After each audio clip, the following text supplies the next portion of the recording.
Bonjour à tous, donc je vous retrouve pour la correction de la partie on va dire intégration puissance énergie comme nous avons fait lundi. Donc je vous propose cette correction pour que vous puissiez donc réviser pour lundi un nouveau petit devoir de rattrapage.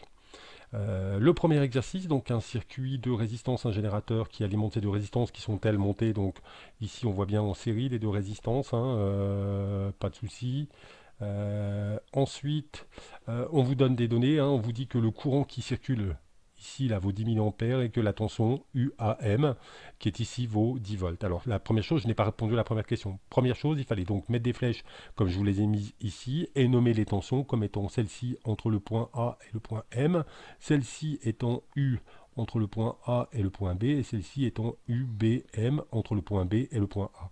La lettre A ou B ou etc. correspond au bout de la flèche.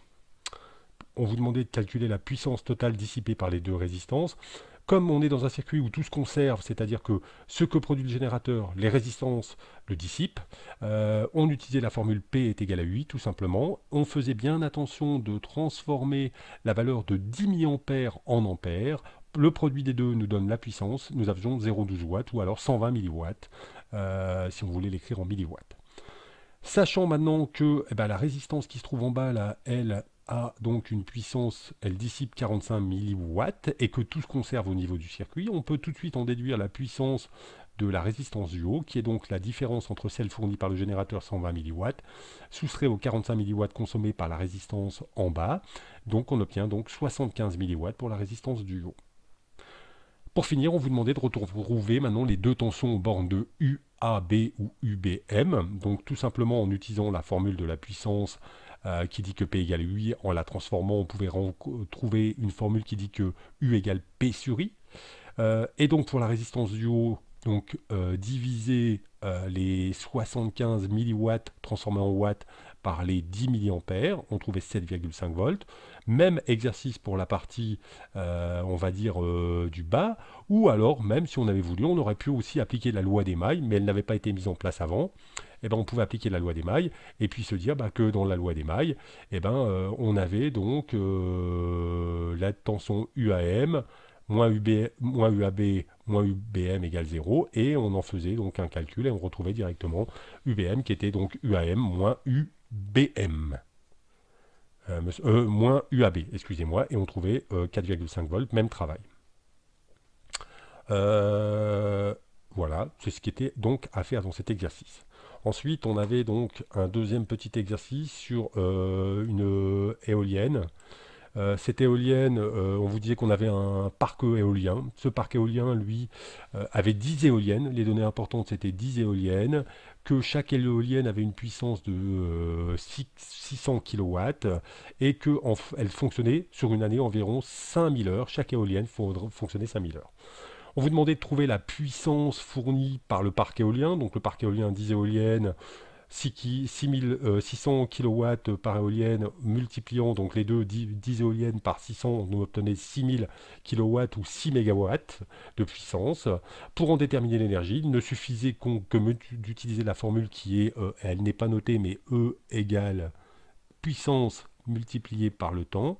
Donc on voit bien que la puissance c'était bien les 6000 kW multiplié par les 5000 heures de travail. On obtenait donc 3, on va dire que ça fait 30 millions de kilowattheures, ce qui correspond à 30 gigawattheures.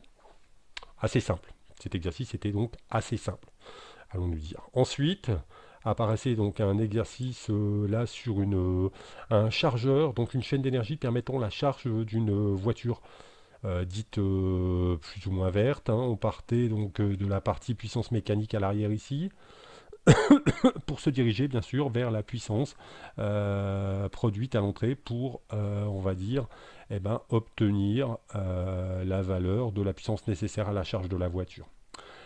Au niveau de la charge, on avait donc, alors il faut que je repasse en stylo je pense, voilà, on avait 80 kW ici et un rendement de 0,9. Je vous rappelle que le rendement c'est tout le temps la puissance de sortie sur la puissance d'entrée.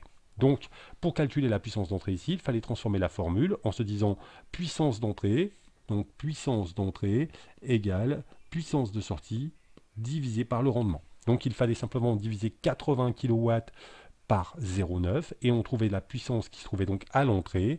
Donc si on regarde bien, la correction doit être faite, je crois, à côté.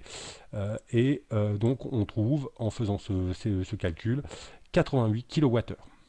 Ensuite, on se retrouvait donc cette fois-ci à la partie, c'est pas très simple avec les deux feuilles. On se retrouvait donc cette fois-ci ici, on avait 80 kWh, 88 kWh ici, 103 kWh de l'autre côté. Hein, si on met la virgule ici, 103,255 kWh.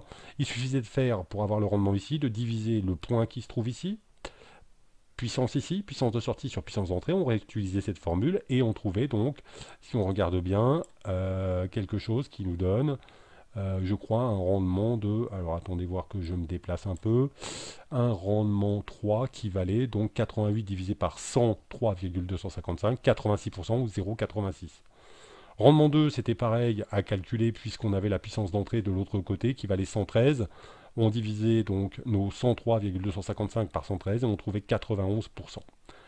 Dernière question, c'était la puissance à l'entrée. Donc puisqu'on avait la puissance à cet endroit-là, le rendement, donc il fallait diviser, donc réutiliser la formule PS sur rendement, diviser cette puissance par le rendement qui était de 25%, et on obtenait donc une puissance de l'ordre de 455 kW en entrée. On vous demandait de calculer le rendement total. Alors c'était soit le produit des rendements, vous preniez les rendements dans chaque case, soit vous preniez la puissance de sortie qui était ici divisée par la puissance d'entrée que vous aviez trouvée, et vous deviez trouver aux alentours de 17%. Donc voilà l'exercice à traiter. Donc c'était que de l'utilisation de la formule du rendement, PS sur PE, et de la transformer et de la mettre dans le bon sens. Un exercice, l'exercice numéro 4, qui est là, qui lui, on vous disait qu'on avait un four de 1000 watts, et on voulait calculer combien de temps il fournira pour avoir une quantité d'énergie consommée de 750 Wh. Il fallait donc utiliser la formule E égale P fois T, en extraire T qui est bien E sur P. Quand on divise 750, avoir les bonnes unités bien sûr, 750 Wh divisé par les 1000 watts, on trouve 0,75%, enfin 0,75 heures. On sait tous que 0,75 heures, c'est bien 3 quarts d'une heure. 3 quarts d'une heure correspond bien à 45 minutes. On vous demandait le résultat en minutes. Exercice très simple, applicatif de formule. Dernier exercice, on vous demandait de calculer, c'était un exercice qu'on avait fait en cours d'ailleurs, le premier également, hein, les autres n'étaient pas en cours mais ils ressemblaient fortement, on avait fait les choses exactement pareilles. Calculer donc l'énergie annuelle d'une maison en kilowatts consommée donc pour un chauffage qui aurait consommé, brûlé, on va dire 2000 litres de fuel domestique hein, sur cette année. On vous donnait, je sais pas, on vous donnait la TEP. On vous disait que un TEP, donc qui est la tonne équivalent pétrole, valait 42 gigajoules, c'était donné. Vous aviez aussi un tableau qui vous disait que on avait les masses volumiques des différents, on va dire, combustibles. Il y avait une liste de combustibles, il fallait donc trouver le fuel domestique dedans. Quand vous regardiez fuel domestique, on voyait que le poids de 1000 litres de fuel domestique, c'était 845 kilos. Donc il fallait multiplier ces 2000 par 0,845. On trouvait que donc il y avait exactement 1690 kg, donc il faisait 1 tonne 69 de fuel, de brûlé. Si cette tonne 69, c'est de la tonne équivalent pétrole, donc il fallait passer par la tonne équivalent pétrole, donc on avait 1,6 tonnes équivalent pétrole. Il suffisait donc de multiplier le 1,66 par les 42, on trouvait 70,98 gigajoules, et on sait tous ensuite que pour passer du kilowatt au joule, donc c'est-à-dire quand on a des kilowatts heure et qu'on veut aller en joules, on multiplie par 3600 et vice versa, c'est-à-dire si j'ai des joules que je veux aller en kilowattheure, je divise par 3600. Je divisais par 3600 et j'obtenais, à travers tous ces calculs, en multipliant bien par les unités correctes pour ramener aux bonnes unités, on retrouvait 19 717 kWh, donc d'énergie consommée. C'était bien calculer l'énergie consommée en kilowattheure. J'espère que cette correction vous a servi et que vous allez donc pouvoir réviser correctement pour la semaine.